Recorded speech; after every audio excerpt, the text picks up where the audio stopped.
Hi students, आज हम पढ़ते हैं यूनिफॉर्म मोशन। तो देखो यूनिफॉर्म मोशन होता क्या है।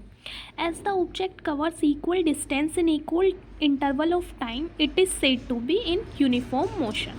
मतलब क्या, अगर कोई ऑब्जेक्ट इक्वल डिस्टेंस कवर कर लेती है इक्वल टाइम इंटरवल में। देखो कैसे, सपोज करो ये एक पाथ है, स्ट्रेट लाइन है, ये कोई ऑब्जेक्ट ए है, ठीक। ये ए कोई ऑब्जेक्ट यहाँ से यहाँ तक आने में इक्वल डिस्टेंस ट्रैवल करती है, और फिर यहाँ से सी पॉइंट पे जाने पर भी वो इक्वल डिस्टेंस ट्रैवल करती है।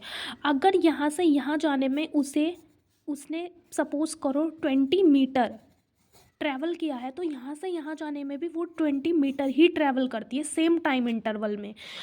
20 मीटर अगर उसने सपोज़ करो 2 मिनट में ट्रैवल किया है, तो यहाँ भी 2 मिनट में ट्रैवल किया है। मतलब कि अगर उसकी डिस्टेंस कांस्टेंट रहे, वो चेंज ना हो। कोई गाड़ी है, सपोज करो यहाँ से ए पॉइंट पर कोई गाड़ी ट्रैवल करना स्टार्ट करती है, तो उसकी मोशन में वो यहाँ से जिस स्पीड में जितनी डिस्टेंस ट्रैवल करती है, वो उसी डिस्टेंस को उतना ही ट्रैवल करे उसी टाइम इंटरवल में। तो हम इस मोशन को क्या बोलते हैं?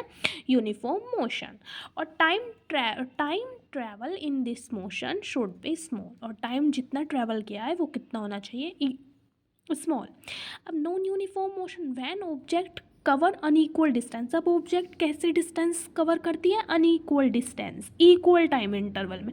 अब मतलब उसकी डिस्टेंस यहाँ पे कांस्टेंट नहीं रहेगी। उसकी डिस्टेंस अगर ए से बी जाने में वो कुछ डिस्टेंस तय कर रही है, सपोज 10 मीटर, तो वो बी से सी जाने में या तो 15 मीटर करेगी, या मतलब क्या करेगी, इक्वल डिस्टेंस नहीं होगी। टाइम इक्वल होगा लेकिन डिस्टेंस इक्वल नहीं होगी। तो इसको हम क्या बोलेंगे? Non uniform motion.